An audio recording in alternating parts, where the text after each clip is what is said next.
Good afternoon, everyone. This is Wired's live living room sessions. My name is Jenn Clarke from the Caribbean Permaculture Research Institute, CPRI Barbados. Keisha Farnham of Walker's Institute for Regenerative Research, Education and Design and I have been hosting this space for disruptive conversations focusing on climate change, building biodiversity, regenerative agriculture, and renewable energy. CPRI Barbados is pleased to be partnering with Wired to bring you this series powered by the Inter-American Development Bank. As we are drawing close to the end of our series, we encourage you to re-watch our variety of episodes, which are all available on our respective Facebook Live pages, as well as Wired's YouTube channel. It's as easy as one click to subscribe on the YouTube channel to keep up to date on all of our future sessions offered throughout the year. Today, we are here to delve into Kevin Talma's quest to develop a regenerative, nature-driven approach to landscape architecture.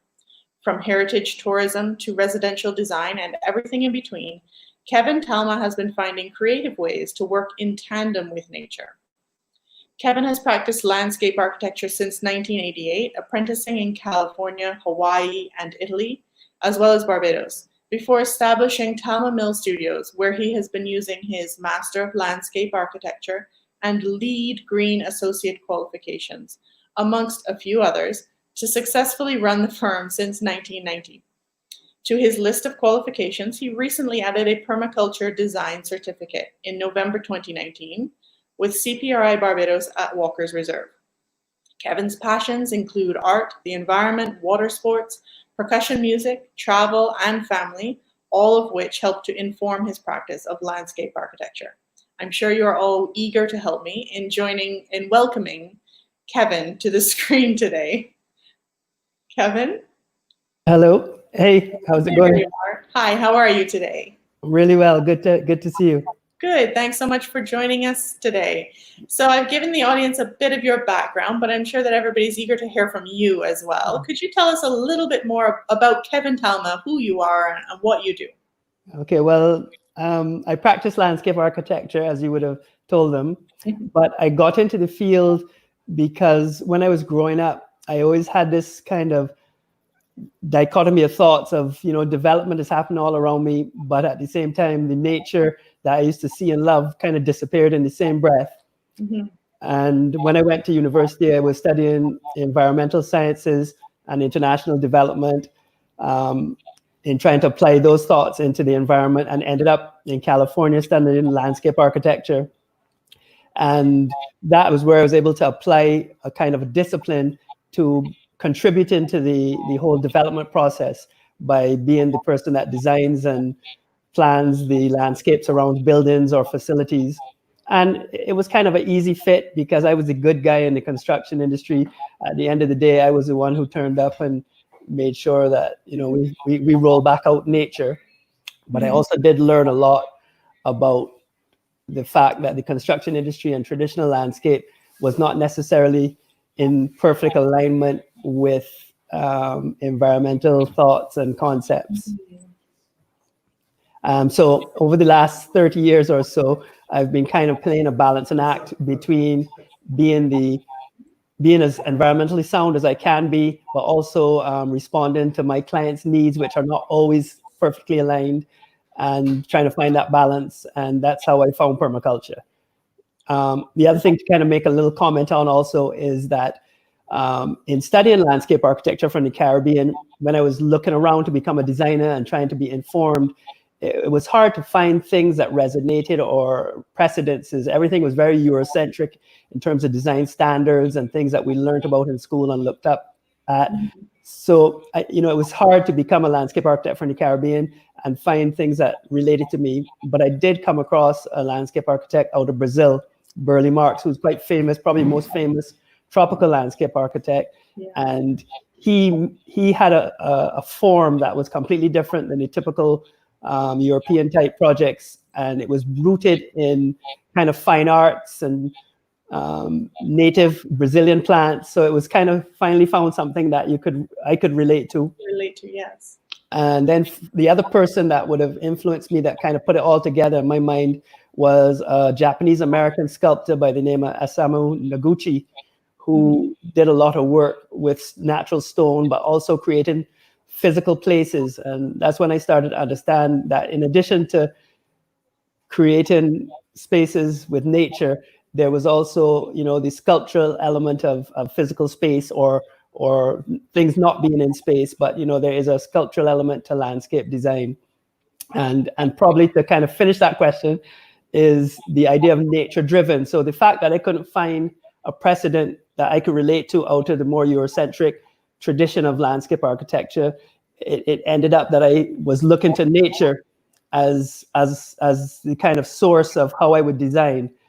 And I found that the names changed over the 35 years. It went from ecosystematic design to everything else in between, to permaculture, to words like biomimicry, which is kind of mimicking natural systems to create solutions for humans. Biophilia, the understanding that nature is good for us and that we should design with it. So there's all these terms that have kind of been moving and happening over the last 30 years. But the one thing that was always consistent was the idea that it was nature driven, but it was also systems, and that system of nature included humans.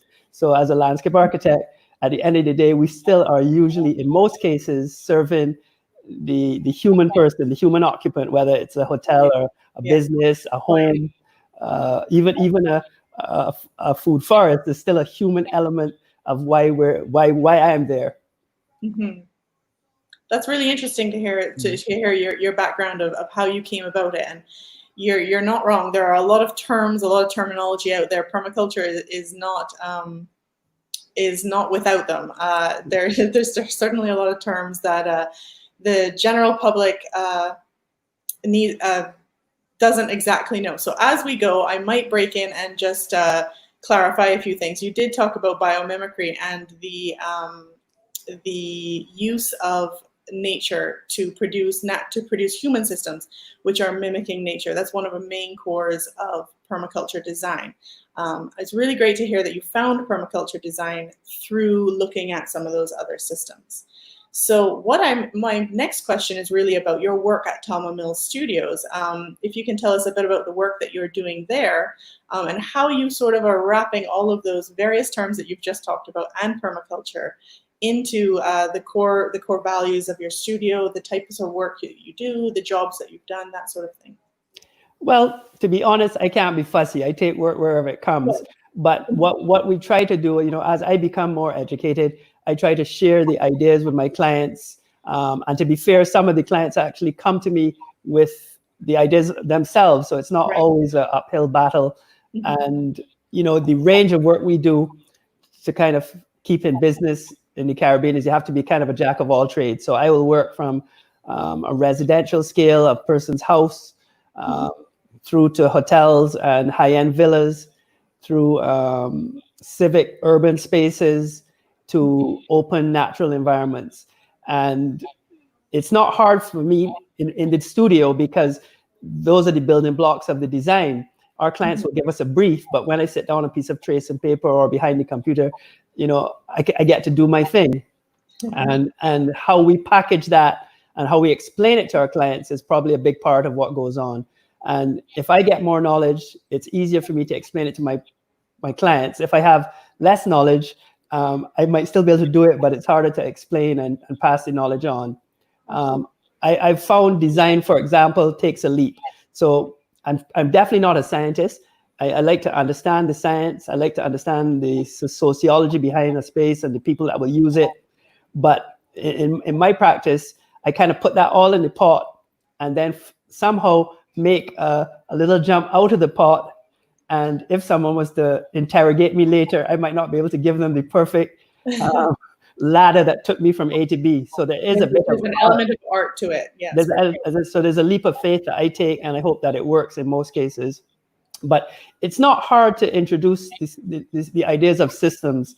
I think there are issues with changing people's mindsets on how you physically do things on the land that is a little harder to do. But the idea of the concepts, introducing the concepts, pushing them forward, I'm not finding that difficult now. I'm finding a a willing ear in most projects.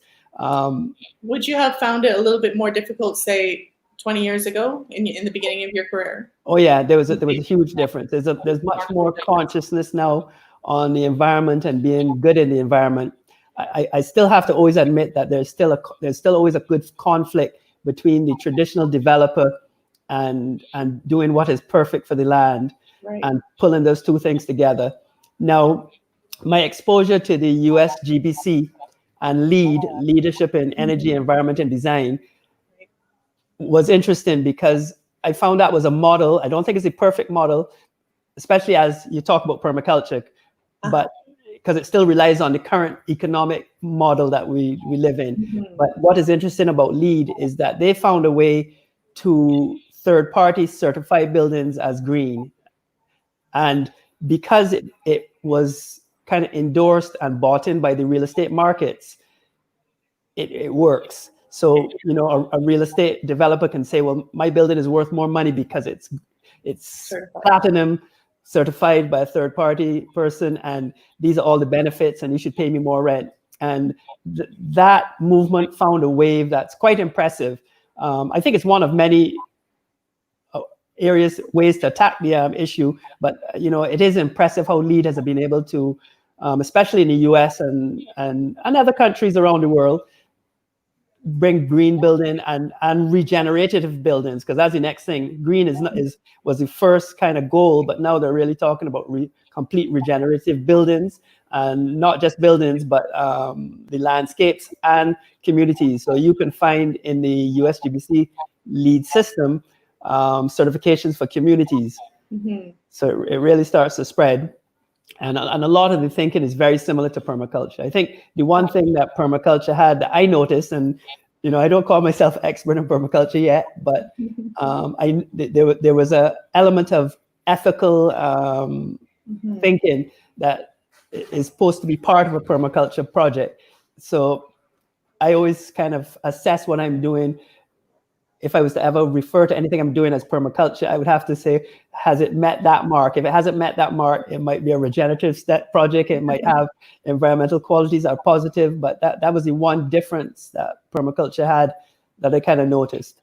Perfect. And that kind of leads really well into our next question too. So you've mentioned a lot of this terminology. You know, we've moved from eco to green to sustainable, and we're now looking at regenerative systems as opposed to sustainable ones. Permaculture speaks more towards regenerative than sustainable.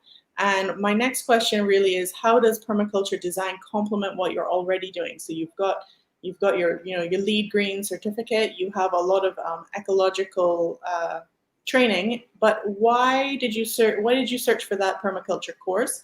And what did you aim to get out of it professionally?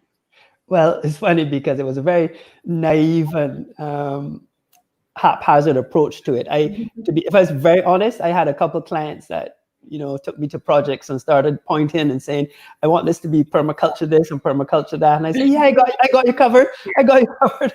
And then after a while I said, you know, I need to get them covered. So I kind of started to see what CPRI was doing and what was happening at Walker's. And I attended a couple of courses. And then when I saw the monthly course that went over the year, which was better for my current schedule, I participated in it. So the first motivation was to understand what it was. I wasn't necessarily going there because I was a disciple or I was sold with anything. I just want to know what it was so that I could be informed when I start to deal with my clients that were talking this language. And then obviously when I went, it was interesting. The information was not uncommon to things that I would do or approaches that I would take.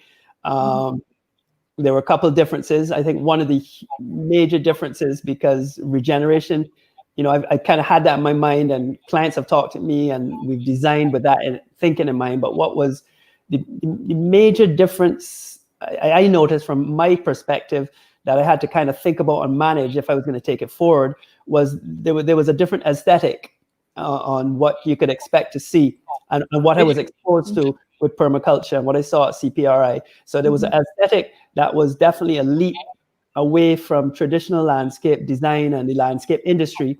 And I think that was the toughest and is the toughest thing for me to manage now and sell. You know, how do you deal with those two different aesthetics, and how do you sell it? Is it going to be accepted or not accepted? And if it's not accepted, how do you coach it? You know, so those are the kind of things that I'm kind of wrestling with at the moment.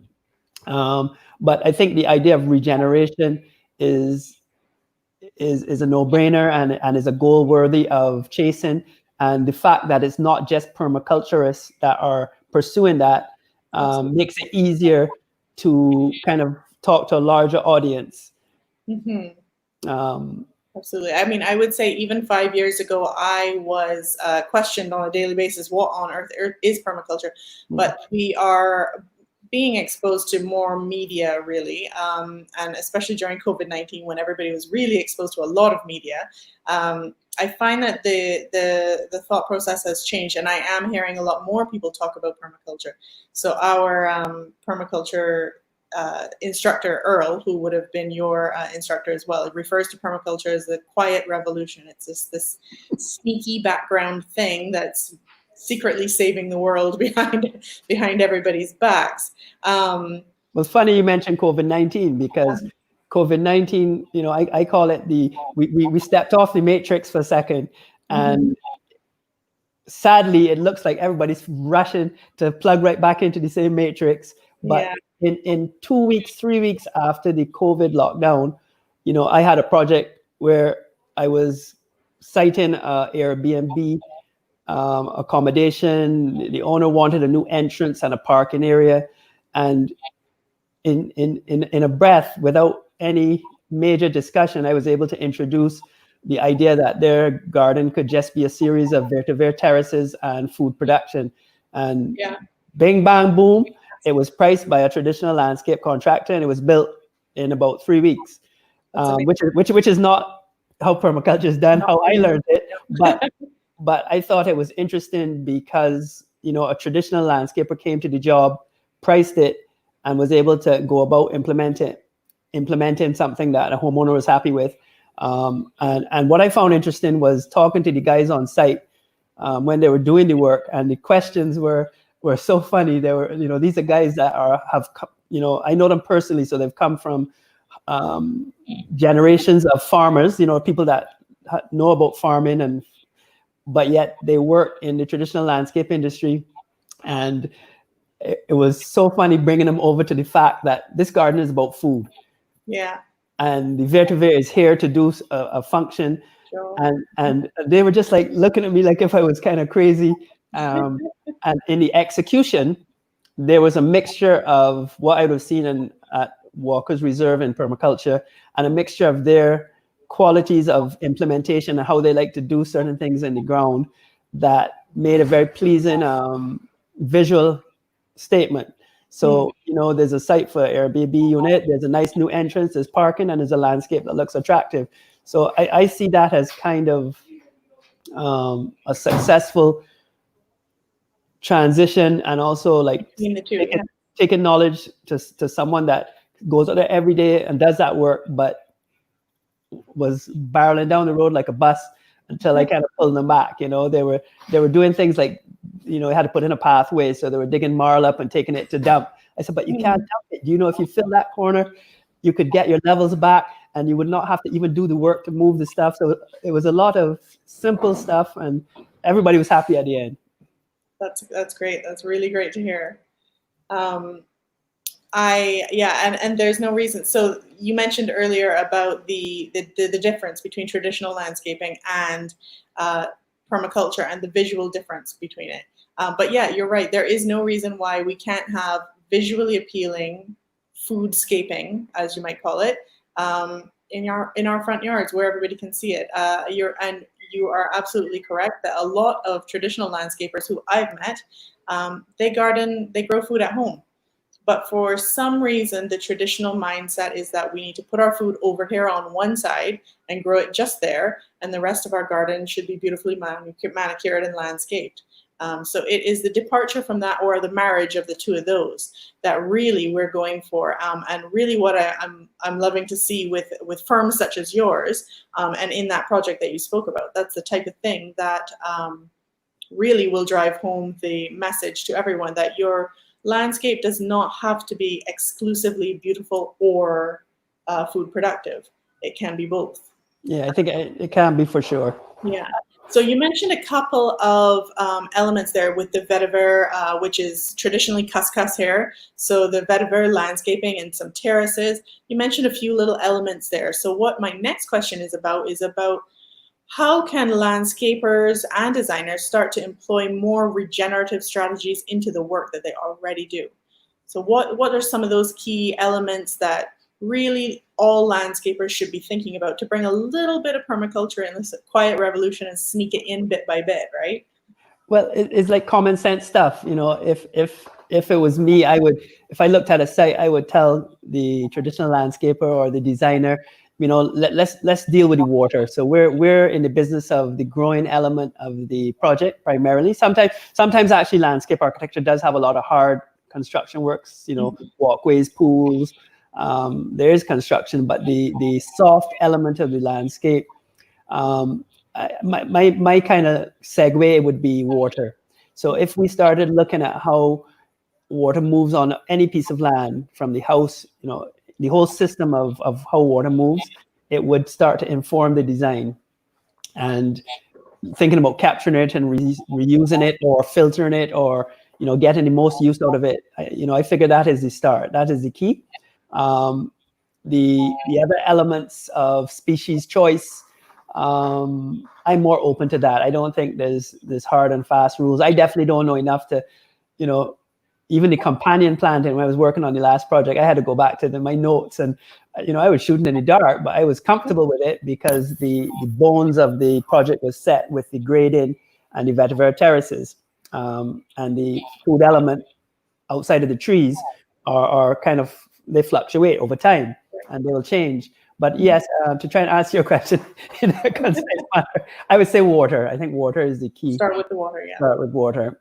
Yeah, absolutely. There's lots of different methods that people can employ. I think that just the traditional concept of stormwater and what we do with stormwater is to get it off your property as fast as you can. It is to combat that. So we're a water scarce country with a lot of drought problems at the moment, which are likely continuing. It's a matter of keeping your landscape hydrated. And how can you do that? Are you storing water in water storage containers, roof water collection, or are you storing it in your landscape by slowing down the flow of storm water when it does come on your property? By creating things like your terraces, concept like a swale, which is something that we use widely at the Walker's Reserve site in the slopes on the sand dunes primarily. And ponds, of course. Yeah, ponds. Not everybody has the space to store water necessarily in a pond or in a rainwater collection, but water can be stored in your soil so long as it is healthy. So there's lots of different bits and pieces that people can do. Can you give us a bit of... Before you move on to that, sorry, just the last comment on that, because in the same breath, as much as I said water was a segue, I think the aesthetic approach to what you're doing on that particular project is key to a typical designer and landscape construction person. So I think that is the second element of, how do we make that change and not do the same thing that we do on 98% of projects in terms of, how things are arranged at the front door. And, there's a lot of stuff that happens over and over again because it's kind of accepted by the market. It's desirable. And it just happens. And I think the biggest challenge is for designers and landscapers to kind of say, is there an alternative to that aesthetic or a different angle that I could sell that would give an owner or a developer or a project person something that could resonate for the project, but be unique and different? Because we're at a unique stage now. It's not common. So there's a angle of how this thing can be exciting in the short term. Something unique, yeah. Yep. Sorry to cut you off there, Jen. That's okay. Going off of that, there's some simple swaps that people can make. One of the main ones is to just look at the flowering varieties of food producing crops. Fruit trees is one thing. Everybody loves a tree. A fruit tree is never a bad idea. I think that's not a hard sell.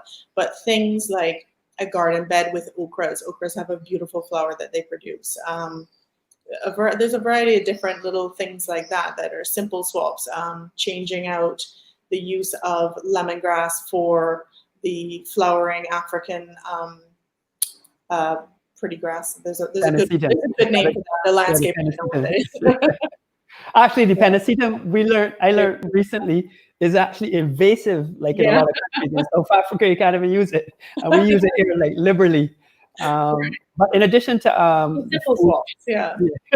in addition to the food producing plants, the other element that I kind of have my eye on and I like to keep employing in the work is the idea of appropriate plants, whether they're food producing or not, like endemic species, because everything in Barbados came from somewhere, but there are endemic species that work well because they're meant to be in the environment or the microenvironment that we're working in.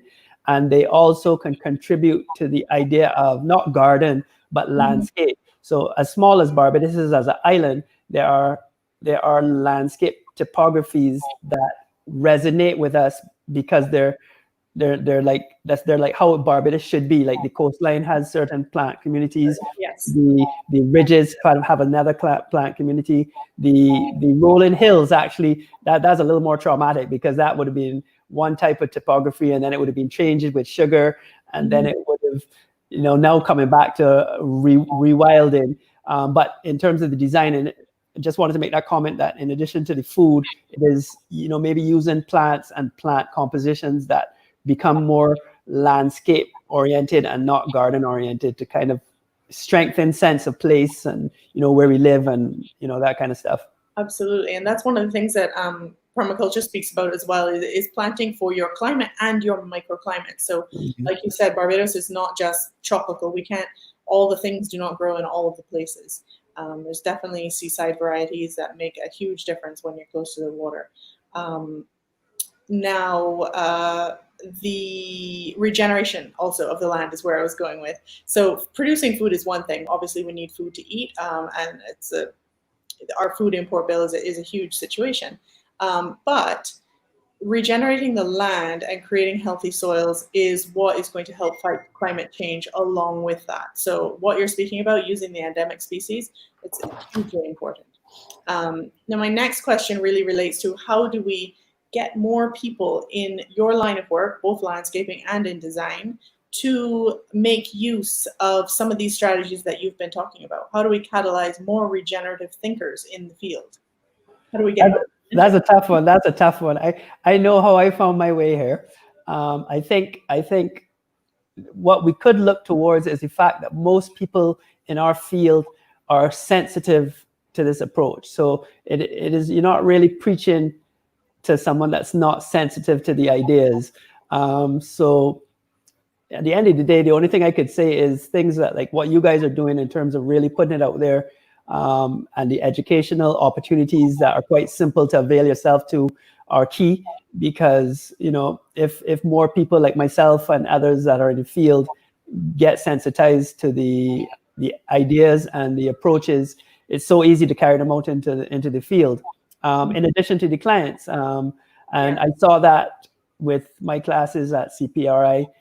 There was lots of different types of people in the classes, and some of those people might become clients at some point, and they're going to be probably the best advocates because they're going to tell their designers about permaculture. and so I don't have like a shooting star or silver bullet to really solve that problem. I think it's out there, and it's not just permaculture. It's this green building movement, the idea of people talking about sustainability. So I see it when I read the newspaper. I can see people talking about the environment. So it's getting better. But in the same breath, we find ourselves in what I call a more sensitive era, but also we're at a tipping point. So how did we get here? So, if we were all if we were all pulling on the same rope, we shouldn't be at a tipping point now where it's becoming so critical. A lot of the environmental issues that I remember becoming aware as a young student in Barbados before I went to university, things like coral reef issues. I worked at Bel-Airs for a couple of summers, and I can show you, well, I probably can't find them, but I can remember newspaper articles talking about the coastal environment in Barbados from 1979 and 1980 and 1981, and I can show you a newspaper probably last year with the same article and the same issues, and the situation actually not being better, but being worse. So, there is I'm a perpetual optimist, but there are signs that, we do need a big push. So I might not have the answer for you how we get the push, but there is a need for that large push. That's great. Guys, if you're just joining in now, I'm here chatting with Kevin Talma. He's talking to us about finding creative ways to work in tandem with nature on his quest to develop a regenerative, nature-driven approach to landscape architecture. Kevin is going to be taking live questions from the audience in just a few minutes, so make sure that you post your comments in the section, in the comment section on our Facebook page, or on Wired's YouTube channel where we're streaming live. And while you're there watching on YouTube, don't forget to click and subscribe. So Kevin, my last question for you is a little bit of a departure from what we've been talking about regarding policy. So recently, in the last few years, certainly a little bit more in the last 5 years than anything else, we've had some changes to regarding policy, regarding land ownership, home ownership, and the types of things that are required. Certainly things like drinking water catchment tanks and the inability to sell land which doesn't have a minimum number of trees on it are examples of changes to policy.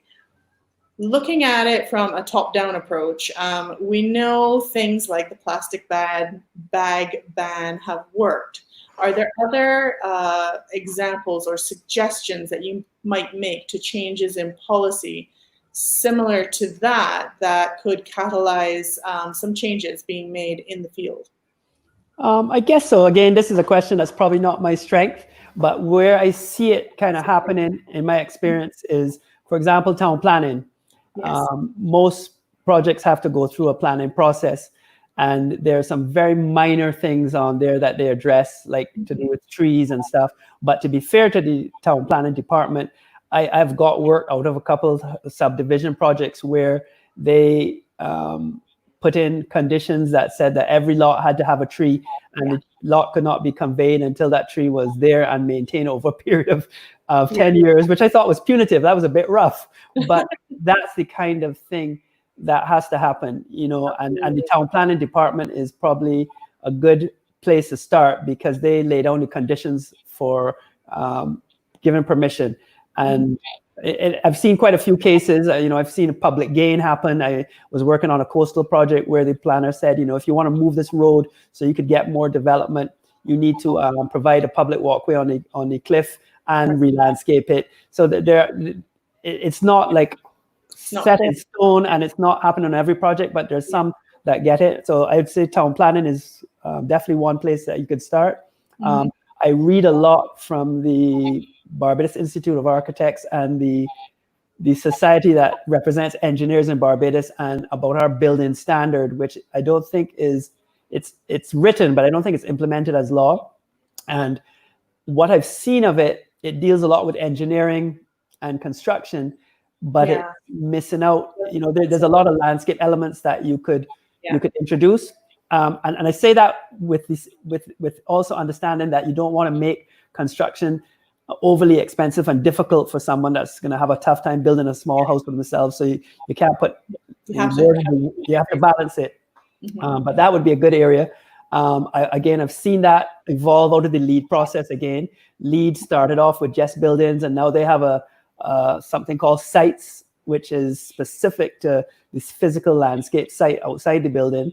And that not evolved, but in addition to sites, they've also now introduced something called WELL, which is all aligned with the green building, the green landscape, but they now want to even understand, how design affects the wellness of a person, from air quality to the landscape to products and materials.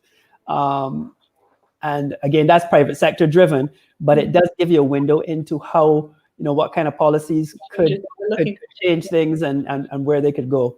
But I guess to summarize, I would say town planning in Barbados is the best start. Building authority that might come along later might also be able to Absolutely. Yeah. And I mean, when you look at some countries overseas, their town planning restrictions go even a little bit further. So there's, designations about not being able to convey land or homes where the storm water is not dealt with in a certain way. Various different things like that. So it's just a matter of how do we implement that on a scale that is feasible in Barbados, and like you said, appropriate to all different sizes and types of land and homes. So it's great. So we do have some questions from the audience. We want to make sure that we get to all of them. So if we can have our first question up from the audience. This question is from Beverly Lane on Facebook.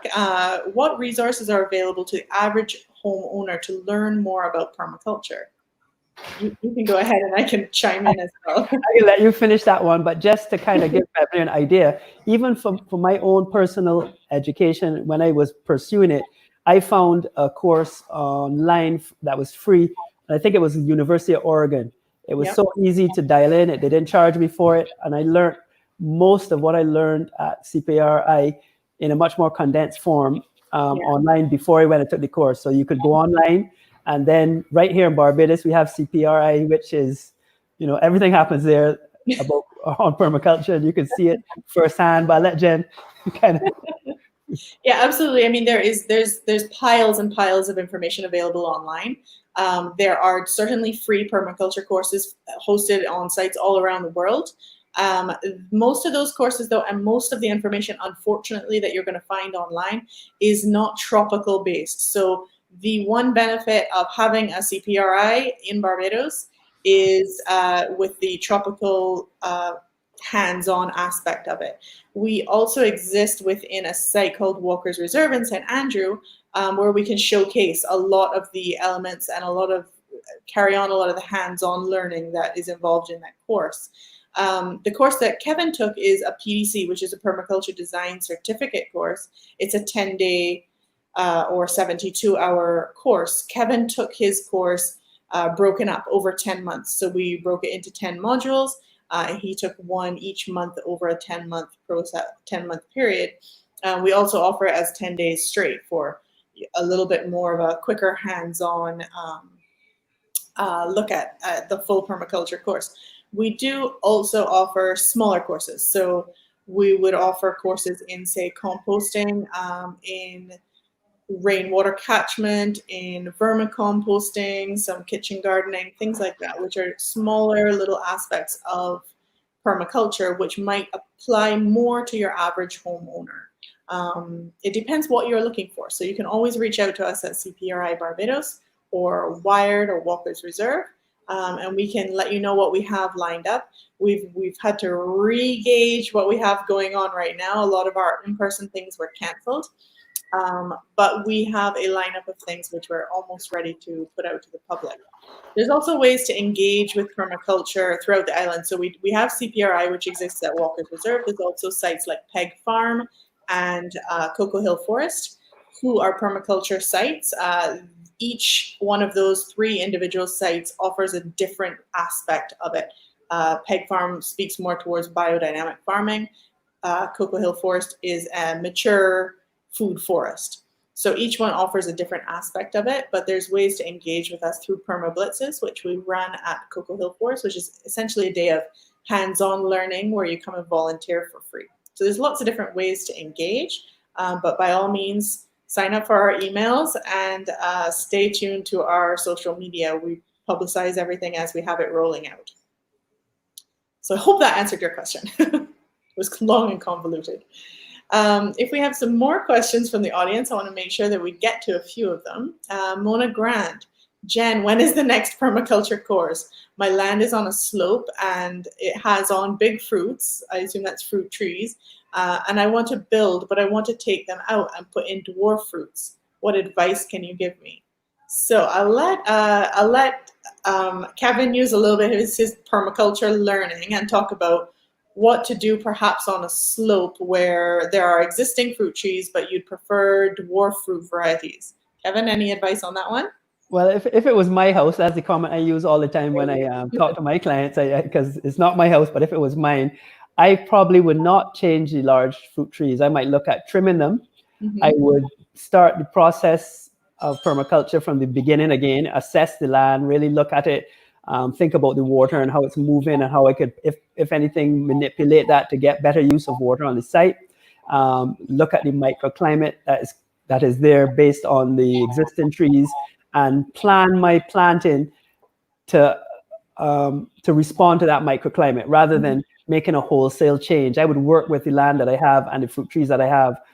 You could consider more aggressive trimming, so if you don't want to be climbing, so you can bring down the material. But I wouldn't get rid of them, because my experience in trees is that to get producing fruits out of trees is more of a long-term process.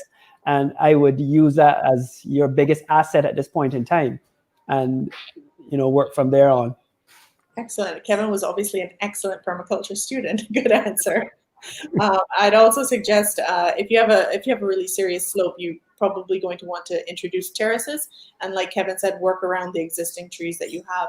If dwarf varieties are what you really want as well, if you have the space to add some in, that would probably be beneficial. Making use of terraces and slowing down any water that is falling on your slope to make use of it on the property and feed the trees.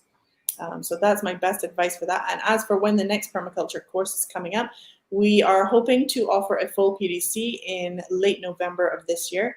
Again, we're just working out the feasibility of that. It might be partially in person and partially online, but we're hoping to work with everybody and make sure that we get a permaculture course in this year. Okay, great. So do we have another question from our audience? Edgewater. So Edgewater's on YouTube. Thanks for joining in on YouTube. I am a property owner about to build. What am I looking for in a designer? What boxes should I be looking to tick in choosing a firm or individual to provide regenerative support in the design process? That's a trick question. You could just call me. I think in choosing a designer, you have to go out there and do your research. You need to see who's out there doing work. You need to meet them. Have a little, I wouldn't call it an interview. I find in my business, it's more about visiting the site with the client and having a chat. And that is where you get to gauge, whether the designer is someone that you could work with, and you're in sync with their thoughts, their thought process, and maybe their values, and and also look at past work. Past projects give the new client a good idea of what a particular designer will do. The other thing I'd like to comment on is that when you're looking at a property, and I don't want to make things sound too complicated, but chances are, if you're developing a property, it is not one designer you're looking at. You may be looking at a team. So, looking at a team that might have done this type of work before, or a group of people that could work harmoniously together and get the results that you want. We deal with, as landscape architects, we're primarily responsible for everything outside the footprint of the building. And most of our work is in concert with architects. And the Barbados Institute of Architects has a list of registered architects that you can look at for buildings. And obviously the architects that have ideas on regeneration, to find them in Barbados, the first thing obviously that I think I could look at now is some of them are LEED trained. So the ones that have LEED certifications, right off the bat, they have some sensitivity to regeneration and sustainable building. And then other than that, it is an interview and past work. Excellent. I suppose the LEED training, that is something that is available online too, isn't it? You can look up and find LEED associates. I think it's that's what. Well, there's a couple of LEED designations. LEED associate is kind of the first primary kind of certification, but then there's LEED specialities, which are a little more specific. You mentioned those earlier, yeah. The thing about LEED, which is interesting in Barbados, is the little storyline I can give you real quickly is that my firm had invited a LEED teacher to Barbados. I can't even remember how long ago it was, because we realized the test is sat online, but you have to have a certain amount of training to sit the test. So we found it was cheaper to bring a teacher here, and we held a little conference with the Barbados Institute of Architects, and a fair amount of people turned up to do the course, and then subsequently took the test. There was plans for Green Building Society in Barbados. It never took off. Trinidad, we took the course to Trinidad after Barbados, and Trinidad now has a TNT, Green Building Society. So we're still a bit behind in Barbados, but quite a few professionals in Barbados were trained and certified. The other thing about LEED, which is interesting, and to the question before, is that they require every 2 years that you have a certain amount of continuing education to continue the certification. So if you're going to ask a designer about, their knowledge on green building, you want to be sure that they're current, because then you know that they've actually, been engaged in continuous study of and also the emerging trends, because the science is so flux, it's moving all the time. There's new information, there's new spins on old information, and some things become obsolete. Yeah, and that's one of the things too about permaculture that we keep pointing out to everybody. People tell us, we've seen this information before, these concepts have been around for years. Yes, absolutely. Most of these concepts have been around for years, and communities throughout the world have employed them. So permaculture is really just a bringing together of all of these different concepts, things that work really well. It's a melding of a lot of different concepts from all around the world. And then absolutely there are applications which work better in the tropical Caribbean for us than what will work in the temperate climates. I think that's key. That is key, because that's when I took the course in Oregon, the ideas of the different zones and the planning was consistent. But when I took the CPRI course, all of a sudden it all made sense. And it was very, very, very practical. You're talking about plants that we're familiar with, food crops that we eat every day and take for granted. It's actually a lot of stuff that you take for granted, and bringing it all together. Yeah, and I did touch on that a little bit earlier, is that there's lots of information online. By all means, please do your research online. Check out all of the various different things that you can find for free. There's thousands of YouTube videos and tutorials and things that are available for free. But when it comes down to the hands-on learning, and when you really want the practical application with a Caribbean feel to it, so you know what you're doing at your actual house, then that's where you need to find a little bit of permaculture education, or sign up for one of our perma blitzes, get some free hands-on information from us too. And there's nothing wrong with asking for help, because in my business, that's what we do. We offer consultancy to homeowners. And, a lot of times landscape architecture as a profession, rightfully so in some instances, is considered a luxury service, because traditionally we've come out of the villa development and hotels and projects that are kind of expensive. Larger, but I've found in my own life, in hiring an architect to help me build a home, that hiring an expert is good value for money, because you save so much on, bad lessons learned, to get you off the ground. And that is the idea of the permaculture design portion of it as well. Not just all of these micro elements that you can put in place for at a home scale, but the concept of having a fully drawn design that's conceptualized by a planner. Drawing on paper once saves you that money 3 times if you have to dig the ground or plant or replant, or in the case of our previous question, where she's looking at trees that are fully grown that she's thinking to remove. Very, very costly in doing. So spend that money one time, the first time, and have it done right is really quite a good idea.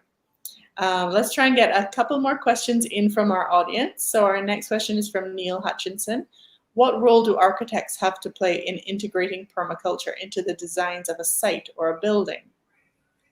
Well, to me, there's no difference. The same way a landscape architect would take a permaculture course, the information is as pertinent to an architect, is about land and living and everything working together. So I would recommend, the same way the architects were keen on the green building information, I think permaculture information and approaches are applicable to building design, because buildings sit on land and architects site buildings on land. So they actually start the process in a lot of cases on how the land, how the land is going to be used. And if I recall my class, one of the key is the idea of designing in zones.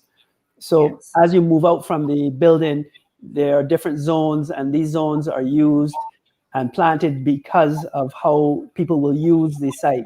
So the architect is not divorced from the ideas of permaculture. They may not be interested in the horticulture or what plants are going to be happening, and that's why we commonly work with architects to take the ideas from the building into the land. But I would definitely say that, for the time that it takes to get the information on permaculture, it would only be added benefit to a building architect as well. Yeah. And it's even just a change in the way that you're looking at things. So as an architect, you might be looking at a different use of materials to create a more sustainable, or sourcing them from a regenerative place, company. So it might come down to material sourcing. It might come down to the placement of a home on that property, like you said, making use of things like wind and sun, or mitigating against wind or sun. And actually, one of the more interesting modules was the earth building module. That was my next point too. Yeah, go ahead. I'll talk about that. You go ahead. You go ahead. No, I'm interested to hear your perspective. Everyone loves the earth building. The earth building module was really interesting because that actually was about physical structures. My personal take on the material, working with clay, I was more thinking about it not so much as a building, but I was thinking of it as a material in the landscape from a sculptural point of view. But that module was fun because we got to play in the mud, and then at the end of the day, actually build small structures. We remember I actually did 2 of the earth building modules. One was the wall. We packed the wall that's by the classroom at CPRI, and then the second one, which was part of the permaculture course, we were building the ovens. Yes. The pizza oven and the air stove, I think it was called. Smoker, yeah. And that, is right up an architect's alley. Now, absolutely. I actually physically saw, after the course, I took the course, I went to visit another client at a hotel project, and he had a guy building what was it? It was a sauna.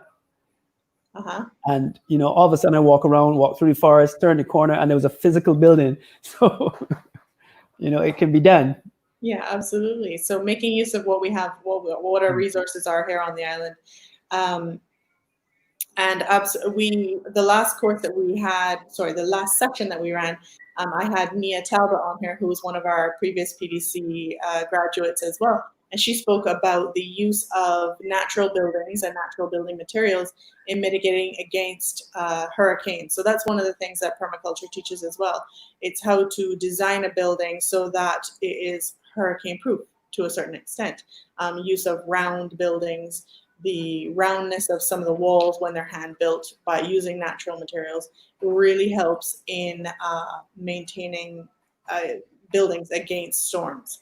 So there is that in mind as well when it comes down to architecture. So it's great. We have a few minutes left, and I want to get to another question from our audience. So we will go to Barbados Scuba is asking, Kevin, can you explain to everyone biophilia? So what is that? My understanding, biophilia is the idea that nature is good for us and is a positive thing to interact with. So in design, the idea of biophilia is how do we introduce living elements into human design? So as a landscape architect, if my client said, we're building an office building and we want it to be the most biophilic building that we can possibly make it, I would start to discuss things like green walls. Can we put, we might start as simple as house plants in the office, potted plants. We may start to get more aggressive and talk about green walls in lobbies. We may talk about water features, koi ponds, anything that has a natural system or a natural element, a growing living element, integrating it into the design so that the human occupants or users are exposed to the natural environment as much as possible. Perfect. And that leads into the whole idea of wellness. What makes someone feel well. Yes, absolutely. A natural landscape, a natural area is definitely a calming to anybody. The concept of forest bathing, which comes up at Cocoa Hill. So Mood at Cocoa Hill keeps talking about forest bathing as a calming and a wellness aspect to nature.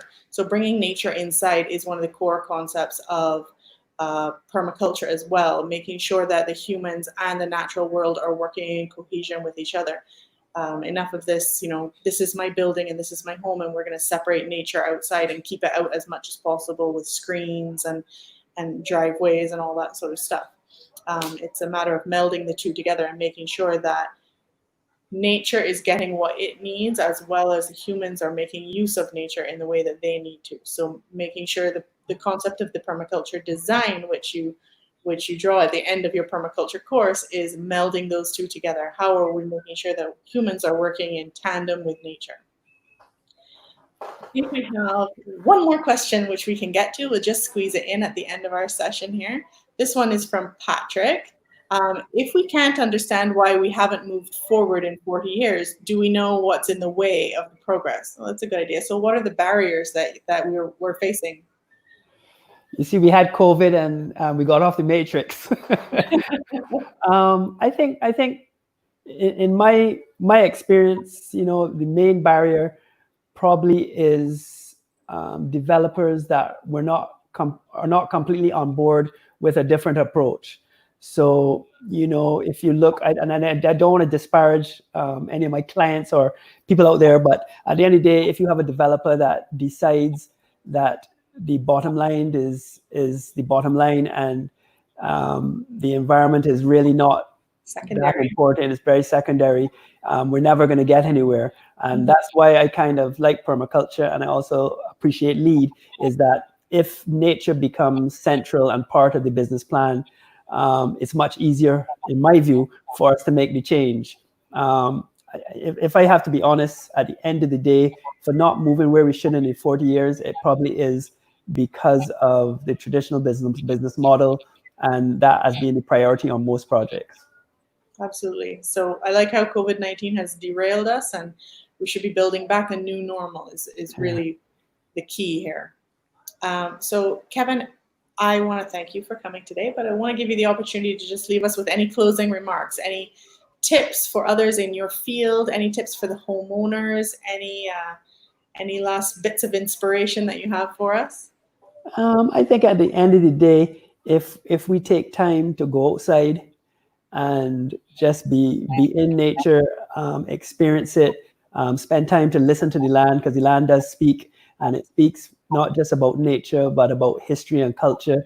And if we as people can be more sensitive to that side of our existence, and we can carry that into our business lives and our personal lives and our family lives, I think we can make a better contribution. And hopefully we won't be here in 40 years bemoaning the fact that we haven't moved fast enough. But I'm the perpetual optimist. So maybe it took us to get to this tipping point with COVID, race relations, all these things happen in this particular moment in time. I just hope we don't lose the opportunity at this particular tipping point, because it's kind of odd how everything has converged in the last couple of months. Yes, it really is. It's all the things that we've been talking about for quite a long time have really come together, and it's going to be, if I could say anything to the public, it's about building back better. Let's make sure that we're not going back to exactly what our norm was. Let's build a better world from here on in. And the more enlightened people become more enlightened customers, and they're going to demand things differently. Absolutely. So it was really great to talk to you today, Kevin. It's been really nice to hear this perspective, which is one we haven't exactly touched on throughout our series so far. And I want to thank you for taking the time today. It's been really great. I hope you continue with your permaculture education, and we'll see you out at Walker's Reserve another few times, I'm sure. I hope to be there soon. Perfect. Thank you very much for having me. And thank you to all of you for joining in. If you missed any part of today's session with Kevin Talma, you can always catch the replay on Facebook or on Wired's YouTube channel. And next Thursday, you can join Wired's Keisha Farnham. That's on Thursday, July the 2nd at 1 p.m. She'll be chatting with Nicholas Simpson, who will address all of the questions. What is the blue economy, and why should you care? And have you heard of the blue new norm? So if you'd like to hear that from Nicholas Simpson, please join in on Thursday, July the 2nd at 1 p.m. Please have a safe afternoon, everyone, and we will see you on Thursday.